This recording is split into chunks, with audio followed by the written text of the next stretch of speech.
Hello बच्चों, last class we have discuss about the determination of empirical formula and molecular formula. ठीक है, तो हमने वहाँ पे डिटरमाइन किए थे कि एम्पिरिकल फार्मूला कैसे कैलकुलेट करते हैं, मॉलिक्यूलर फार्मूला कैसे कैलकुलेट करते हैं। एंड उससे पहले वाले लेक्चर में हमने वेपर डेंसिटी के बारे में बात किया था, रिलेटिव डेंसिटी के बारे में बात करते, परसेंटेज कंपोजिशंस के बारे में बात किए थे। ठीक, तो आज की क्लास में हम बात करेंगे मोल मोल एनालिसिस, जो कि बहुत ही इंपॉर्टेंट है नीट जेई के एस्पेक्ट से। ठीक है, तो नीट जेई में बहुत बार क्वेश्चन आते हैं और इसी कॉन्सेप्ट पे आते हैं। एंड जो मोल मोल एनालिसिस सीखे हैं, जितने भी नंबर ऑफ मोल्स कैलकुलेट करना हम प्रीवियस क्लास में हम सीखे हैं, उसी का यहाँ पे यूज़ करेंगे। ठीक है, और चलो तो स्टार्ट करते हैं हम यहाँ पे स्टोइकोमेट्रिक कोफिशिएंट से। क्या हम बात करते हैं स्टोइकोमेट्रिक कोफिशिएंट क्या होते हैं। सबसे पहली चीज़ ये, तो जैसे हमारे पास यहाँ पे देख लो क्या है स्टोइकोमेट्रिक कोफिशिएंट। जैसे मान लो हमारे पास क्या आ जाए, मान लो H2 प्लस O2 क्या बने आपके H2O बन गया। ठीक है, क्या हुआ है आपके H2 हो गए। अब देखो ये इक्वेशन क्या है, अनबैलेंस है। हमने आपको बैलेंस एंड अनबैलेंस पहले ही बता दिया। अनबैलेंस कैसे है, क्योंकि यहाँ पे देखो ऑक्सीजन कितने हैं 2 यहाँ पे, लेकिन ऑक्सीजन कितने हैं 1। तो number of atoms and reactant side and product side equal नहीं हो, तब क्या कहलाते हैं आपके, वो इक्वेशन क्या हो जाए आपका अनबैलेंस। इसको हमें क्या करना है, बैलेंस करने। ठीक है, इसको बैलेंस करने के लिए हमें क्या करना पड़ेगा कि यहाँ पे देखो ऑक्सीजन कितने हैं 1, तो यहाँ पे ऑक्सीजन कितने हैं 2, यहाँ से 2 से मल्टीप्लाई कर दो। ठीक है, सॉरी यहाँ पे आप 2 से मल्टीप्लाई, पहले इसको आप 2 से मल्टीप्लाई कर लिया, तो 2 से मल्टीप्लाई किया तो ऑक्सीजन 2 हो गए, लेकिन हाइड्रोजन यहाँ पे कितना हो गया 4, तो हाइड्रोजन 4 हो गया, तो यहाँ पे क्या होगा हाइड्रोजन से 2 से मल्टीप्लाई कर लो। ठीक है, तो ये क्या हो जाएंगे आपके बैलेंस हो गया। अब देखो बैलेंस हो गया, तो ये हाइड्रोजन के जो आगे जो लगा हुआ है कोफिशिएंट, ऑक्सीजन के कुछ नहीं है, तो क्या है इसका मतलब 1 है, और यहाँ H2O के वाटर के आगे क्या लगा, तो ये जो कोफिशिएंट है, इसी कोफिशिएंट को क्या बोलते हैं, स्टोइकियोमेट्रिक कोफिशिएंट। क्या बोलते हैं, इसी को क्या बोलते हैं, स्टोइकियोमेट्रिक कोफिशिएंट। अब देखो स्टोइकियोमेट्रिक कोफिशिएंट को आप इस तरह से लिख सकते हैं कि यहाँ पे जैसे 2 मोल है, 2 mole hydrogen react with 1 mole of oxygen to form 2 mole of H2। अब जब आप H2, अब ये आप मोल के टर्म में लिख सकते हैं, तो आप मोलिक्यूल्स के भी टर्म में लिख सकते हैं। मोलिक्यूल्स के टर्म में मीन्स कहने का मतलब है कि एवोगाड्रो नंबर से मल्टीप्लाई कर दिए, तो आप वो भी लिख सकते हैं। ठीक है, मोलिक्यूल्स के टर्म में भी लिख सकते हैं। एंड उसके बाद मोलिक्यूल्स आप जब लिख सकते हैं, तो इसका मतलब आप कहीं ना कहीं आप लीटर वॉल्यूम में भी आप लिख सकते हैं। क्यों, क्योंकि एसटीपी पे क्या होता है कि number of moles equal to V/22.4, तो number of moles directly proportional क्या हो जाएंगे, वॉल्यूम। ये क्या बोलते हैं, एवोगाड्रोज लॉ। ठीक है, तो यहाँ पे आप 2 लीटर ऑफ H2 है ना, 2 litre of H2 react with 1 litre of O2 to form 2 litre of water. ठीक है, तो आप इस तरह से यहाँ से ले सकते हैं, लेकिन यहाँ पे क्या नहीं ले सकते, आप ग्राम में नहीं ले सकते, क्योंकि आपका जो नंबर ऑफ मोल्स होते हैं है ना, नंबर ऑफ मोल्स में आपको कहीं भी ग्राम से मतलब मीन्स कहने का मतलब है कि वेट से कहीं भी रिलेशन में नहीं है। ठीक है, तो इसलिए आप यहाँ पे जिस तरह से हमने यहाँ पे 2 लीटर लिखा है, 1 लीटर लिखा है, और 1 लीटर एंड यहाँ पे 2 लीटर, तो इसके फॉर्म में लिख सकते हैं। लेकिन यहाँ पे आप 2 ग्राम, 1 ग्राम एंड ये 2 ग्राम, ये आप नहीं लिख सकते। इतना आपको याद रखना है कि ग्राम में आप नहीं लिख सकते किसी भी चीज़ को। तो सीधा सिंपल सी बात है कि अगर हम केमिकल रिएक्शंस में बात करेंगे, तो हम हमेशा हमेशा हमेशा किस में, हम किसके टर्म में बात करेंगे, मोल्स के टर्म में बात करेंगे। बाकी आपको ड्राइव कर लेना है कि मोल्स को आप मोलिक्यूल्स के टर्म में भी लिख सकते हैं और वॉल्यूम के भी टर्म में लिख सकते हैं। तो आपको याद रखने की चीज़ जो है वो नंबर ऑफ मोल्स है। ठीक है, चलो तो डिफाइन करते हैं सबसे पहले हम ये स्टोइकोमेट्रिक कोफिशिएंट। तो stoichiometric coefficient balance chemical reaction gives quantitative information. Means कहने का मतलब है कि क्वांटिटिव इन्फॉर्मेशन कहने का मतलब है कि उस एलिमेंट में, उस कंपाउंड या उस इक्वेशन में कितने नंबर ऑफ नाइट्रोजन का, कितने जो नंबर ऑफ बोल सकते हैं, या फिर कितना वेट है या कितना वॉल्यूम प्रेजेंट है क्वांटिटिवली। ठीक है, वो चीज़ें हमें बताते हैं। तो सबसे पहली चीज़ यहाँ पे हमने आपको क्या बताया कि 1 मोल है। ठीक है, ये नाइट्रोजन N2H2 एंड 2NH3, तो यहाँ पे 1 मोल हो गया, हाइड्रोजन का 3 मोल हो गया, यहाँ पे 2 मोल बोल सकते हैं। इसी को आप कैसे मॉलिक्यूल्स के टर्म में लिख सकते हैं, इसी को आप किसका वॉल्यूम के टर्म में लिख सकते हैं। ठीक है, लेकिन यहाँ पे आप बट इसको आप ग्राम के टर्म में नहीं लिख सकते। क्लियर है, किसको, इसको आप ग्राम के टर्म में, वेट के टर्म में आप नहीं लिख सकते। ठीक, उसके बाद बैलेंस केमिकल रिएक्शंस हो गए, गिव्स क्वांटिटिव इन्फॉर्मेशन। एंड ये भी इक्वेशन जो हमने यहाँ पे बैलेंस किया है, और बैलेंस करने के बाद KClO3, तो यहाँ पे एक लगा लेना, हीट लगाना, क्योंकि हम KCl3 को क्या करते हैं, हीट करने के बाद आपका कैल्शियम क्लोराइड एंड ऑक्सीजन मिलते हैं।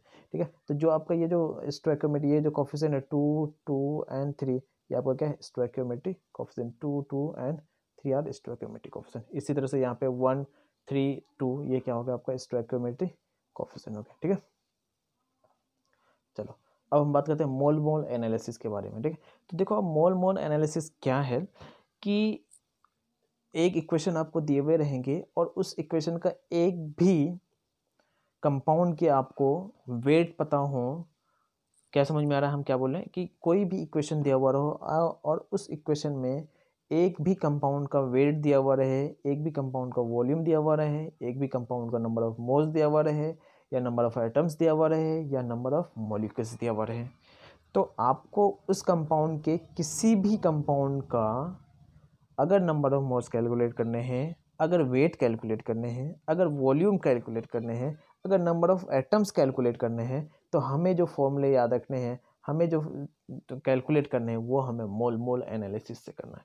तो मोल मोल एनालिसिस कुछ भी नहीं है, बहुत ही इजी कॉन्सेप्ट है। इस कॉन्सेप्ट के यूज़ से हम बहुत सारे टाइप के क्वेश्चंस कर सकते हैं, ठीक है। तो सबसे पहले हम बात कर लेते हैं यहाँ पे मोल मोल एनालिसिस को कैसे कैलकुलेट करते हैं। देखो यहाँ पे नंबर ऑफ मोल्स, पहले सबसे पहले जब इक्वेशन आपको मिल जाए, पहले अगर इक्वेशन नहीं भी हो तो वहाँ पे अगर बोला है तो पहले सबसे पहले आप क्या कीजिए कि इक्वेशन को जो भी कंपाउंड दिए हुए पहले आप इक्वेशन के फॉर्म में लिखिए। इक्वेशन के फॉर्म के साथ साथ आप क्या लिखिए, पहले उसको बैलेंस कीजिए। इक्वेशन को बैलेंस करने के बाद फिर आपको आगे मैं आपको बताता हूँ क्या करना है, ठीक है। इक्वेशन को आपने बैलेंस कर दिया, यहाँ पे यही इक्वेशन है, ये इक्वेशन को हमने यहाँ पे क्या बैलेंस करके रखा है, ठीक है।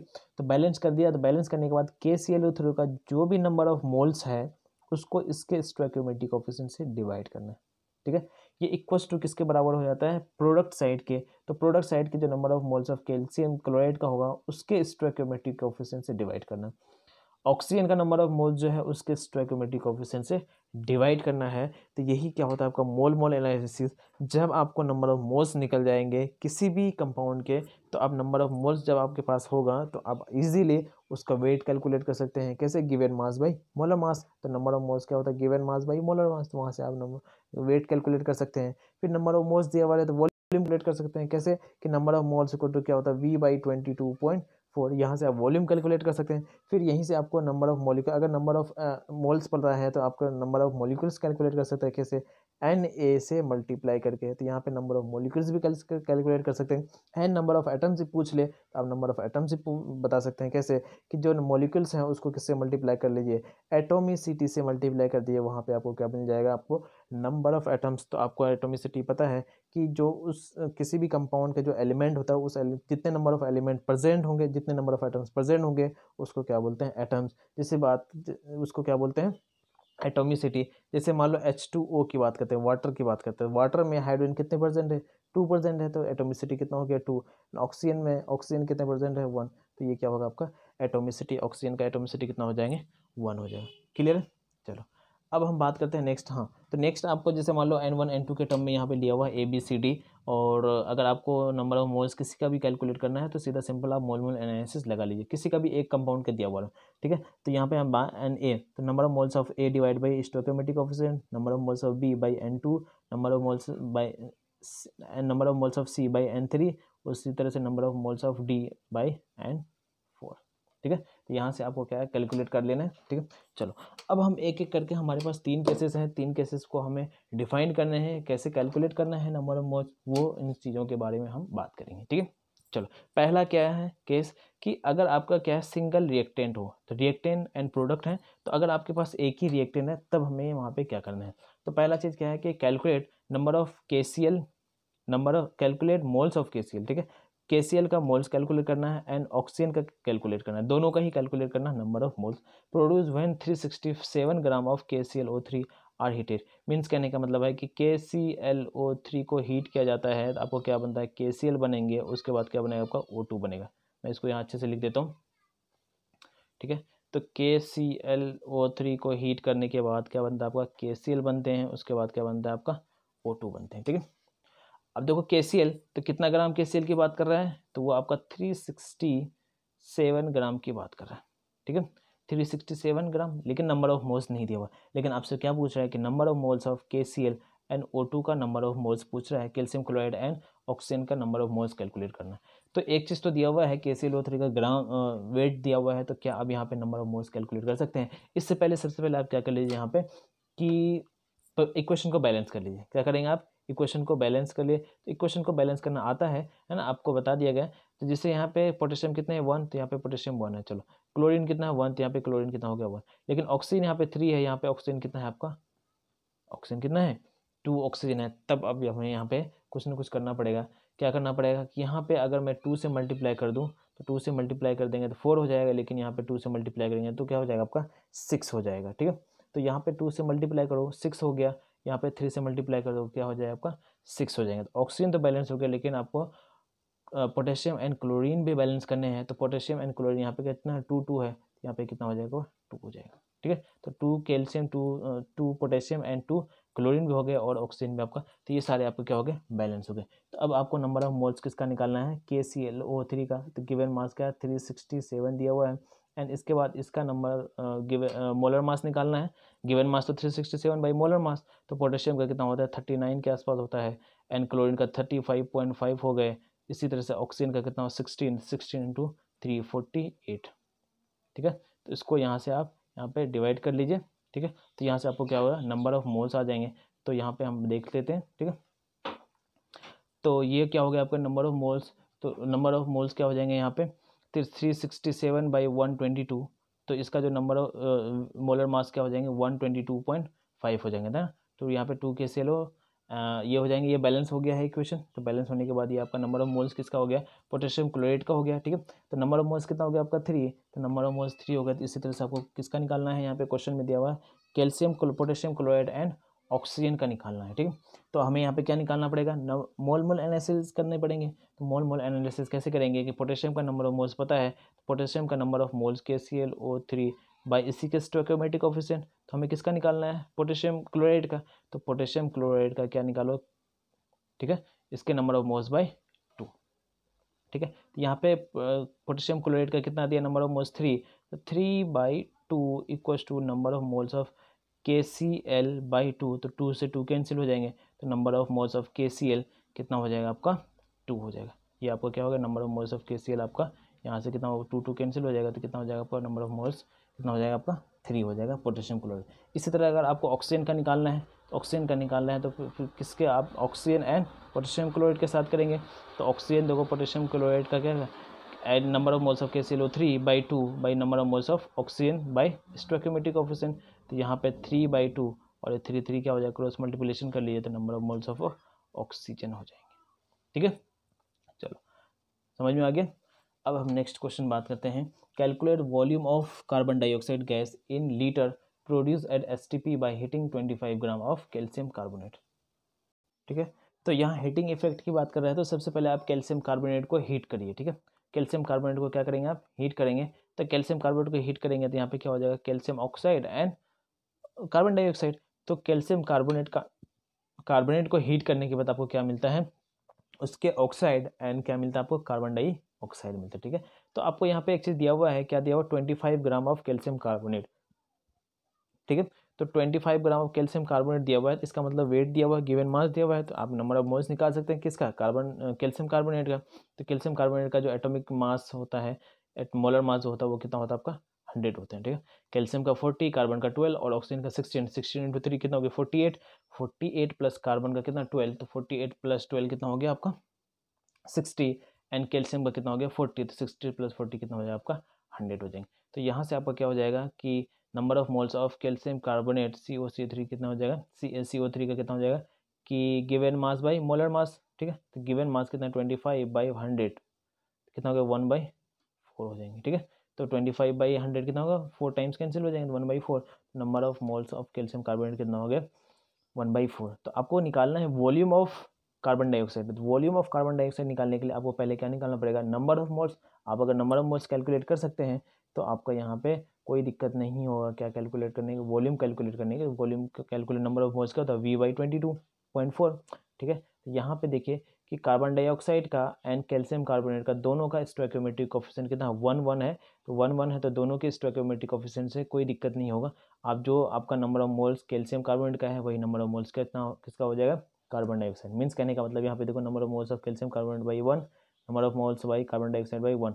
तो 1 तो ऐसे भी कैंसिल होगा 1 से मल्टीप्लाई करो या डिवाइड करो दोनों क्या हो जाएगा आपका सेम ही होंगे। ठीक है, तो इसका मतलब ये है कि जो कैल्शियम कार्बोनेट का नंबर ऑफ मोल्स होगा वही नंबर ऑफ मोल्स किसका हो जाएगा आपका कार्बन डाइऑक्साइड का भी होगा। ठीक है, तो 1/4 equal to number of moles कितना हो जाएगा कार्बन डाइऑक्साइड के। तो यहाँ से कार्बन डाइऑक्साइड का V/22.4 कर लीजिए, तो यहाँ से क्या आ जाएगा, वॉल्यूम आ जाएगा, क्रॉस मल्टीप्लिकेशन करके आपका हो जाएगा। ठीक है, यहाँ 4 डिवाइड बाई यहाँ कितना 22.4, तो ये अप्रोक्स कितने टाइम्स में आ जाए, 5 टाइम्स में। ठीक है, 5.6 टाइम्स में आपका 22.4 कैंसिल हो जाएगा। तो ये क्या होगा, वॉल्यूम ऑफ कार्बन डाइऑक्साइड निकल जाएंगे। ठीक है, तो समझ में है कि आप यहाँ पे नंबर ऑफ मोल्स भी कैलकुलेट कर सकते हैं। यहीं पे अगर आपसे पूछ लेते, बहुत सारे क्वेश्चन हो सकते हैं, यहीं पे आपसे पूछ लेता है कि कार्बन डाइऑक्साइड कैल्शियम ऑक्साइड का आप यहाँ पे क्या निकाल लो, वेट निकाल लो। तो वेट निकाल कैसे निकालेंगे, नंबर ऑफ मोल्स इसके भी सेम है ना, स्टोइकियोमेट्रिक कोएफिशिएंट। तो जो number of moles carbon dioxide के वही नंबर ऑफ मोल्स के कैल्शियम कार्बोनेट का हो जाएगा। लेकिन यहाँ पे फॉर्मूला अलग हो जाता है, क्या, गिवन मास निकालना है, तो given mass by molar mass equal to क्या होगा, नंबर ऑफ मोल्स 1/4 हो जाता है। तो यहाँ से आप गिवन मास हो जाता है, एंड इसी तरह से आपको मॉलिक्यूल्स भी पूछ सकते थे। ठीक है, चलो तो अब हम नेक्स्ट केस की तरफ बढ़ते हैं। पहला केस तो आपका यह था कि एक ही अगर आपका रिएक्टेंट दिया हुआ है, लेकिन अब क्या है कि अगर आपका मोर देन 1 रिएक्टेंट दिया रहे, तब हम कैसे करेंगे। तो कोई दिक्कत नहीं है, मोर देन 1 रिएक्टेंट दिया हुआ रहे तो भी हमें सेम टाइप से करने हैं। ठीक है, बस ध्यान देने हैं कि इन्फॉर्मेशन जो दिया हुआ हो वो कितने रिएक्टेंट का होना चाहिए। मान लो अगर मोर देन 1 रिएक्टेंट है, अगर 2 रिएक्टेंट है, तो 2 में से मिनिमम 1 का दिया हुआ होना चाहिए इन्फॉर्मेशन। ठीक है, अगर 1 से ज़्यादा इन्फॉर्मेशन दिए हुए हो तो ये प्रोसेस आपको फॉलो नहीं करने हैं। ठीक है, क्या समझ में आया कि अगर मोर देन 1 रिएक्टेंट दिए हुए हैं और मोर देन 1 रिएक्टेंट के इन्फॉर्मेशन दिए हुए रहे, तो ये आपको नहीं फॉलो करने हैं, है ना। जब उसके बारे में हम आगे नेक्स्ट लेक्चर में बताएंगे, लेकिन फिलहाल आपको इतना याद रखना है कि 2 रिएक्टेंट दिए हुए हैं, उनके मिनिमम एक ही आपको इन्फॉर्मेशन दिए हुए हैं, तभी ये फॉर्मूला, तभी इन चीज़ों को आगे लेके जाना है। अदरवाइज मीन्स ये कॉन्सेप्ट आगे यूज़ करना है। ठीक है, तो वो केस 3 में हम केस 3 में बात करेंगे। ठीक है, चलो कि मोर देन 1 रिएक्टेंट का इन्फॉर्मेशन दिया हुआ रहे तब हम कैसे करेंगे। ठीक है, तो पहली चीज़ कि वही चीज़ आपको करना है कि एसिड बेस, है ना, जो सॉल्ट बन जाएंगे, मोर देन 1 रिएक्टेंट है ये, है ना। तो और भी एसिड बेस के अलावा भी आपको कोई और इक्वेशन हो सकते हैं। ठीक है, calculate weight of HCl required to neutralise 80 gram of NaOH। तो सबसे पहले आप इक्वेशन लिख लीजिए। इक्वेशन लिखने के बाद आपको क्या करना है कि कैलकुलेट वेट ऑफ HCl। तो वेट ऑफ HCl निकालना है, तो इसका मतलब कहीं ना कहीं आपको नंबर ऑफ मोल्स कैलकुलेट करना होगा। तो नंबर ऑफ मोल्स कैलकुलेट करो, तो पहले इक्वेशन लिख लो, फिर दिया हुआ क्या है, NaOH का वेट दिया हुआ है, तो 80 ग्राम किसका दिया हुआ है, NaOH का वेट दिया हुआ है। तो 80/NaOH का मोलर मास कितना होगा बताइए, सोडियम का 23, ऑक्सीजन कितना है 16, और हाइड्रोजन कितना 1, कितना होगा आपका 40। ठीक है, तो NaOH का मोलर मास हो गया 80 एंड गिवन मास है, सॉरी मोलर मास हो गया 40 एंड गिवन मास कितना हो गया 80। 80/40 कितना हो गया, नंबर ऑफ मोल्स 2। तो दो इनमें इस इक्वेशन में सबके स्टोइकियोमेट्रिक कोएफिशिएंट 1 है, तो जो आपका एक इक्वेशन एक कंपाउंड का नंबर ऑफ मोल्स होगा वही नंबर ऑफ मोल्स सबके होंगे, है ना, सारे सबके होंगे, क्योंकि स्टोइकियोमेट्रिक कोएफिशिएंट कितना है 1 से डिवाइड करोगे तो भी वही होगा। तो नंबर ऑफ मोल्स कितना हो गया है NaOH का 2। आपको किसका निकालना है, NaCl का, सॉरी HCl का निकालना है, तो HCl का निकालना है। तो 2 equals to weight of HCl by molar mass. तो वेट तो आपको निकालना ही गिवन मास, तो मोलर मास आपको पता है HCl का कितना होता है कि 35.5 प्लस हाइड्रोजन का कितना 1, तो कितना होगा 36.5 हो जाएगा। ठीक है, तो 36.5 वेट ऑफ ये दिया हुआ है, इसको क्रॉस मल्टीप्लिकेशन कर लीजिए और यहाँ पे वेट ऑफ HCl आ जाएगा। यहाँ पे आपसे वॉल्यूम भी पूछ सकता था, ठीक है, नंबर ऑफ एटम्स भी पूछ सकते हैं, तो ये सारे आप इजीली बना लेंगे। ठीक है, और बाकी हम केस 3 नेक्स्ट लेक्चर में कंप्लीट करेंगे। ठीक है, नेक्स्ट लेक्चर में हम देखेंगे कि information about the more than 1 reactant दिए हुए रहे हैं, तो हम वहाँ पे कैसे कैलकुलेट करेंगे, नंबर ऑफ मोल्स कैसे कैलकुलेट करेंगे, वॉल्यूम कैसे कैलकुलेट करेंगे, इन सब चीज़ों के बारे में हम नेक्स्ट लेक्चर में देखेंगे। कहीं ना कहीं वहाँ पे कुछ चीज़ें आ जाएगा, लिमिटिंग रीजन आ जाएंगे, है ना, एक्सेस रीजन आ जाएगा, तो वो हम नेक्स्ट लेक्चर में हम बात करेंगे। ठीक है, चलो आज के लिए इतना रखते हैं, बाकी नेक्स्ट क्लास में मिलते हैं। Thank you.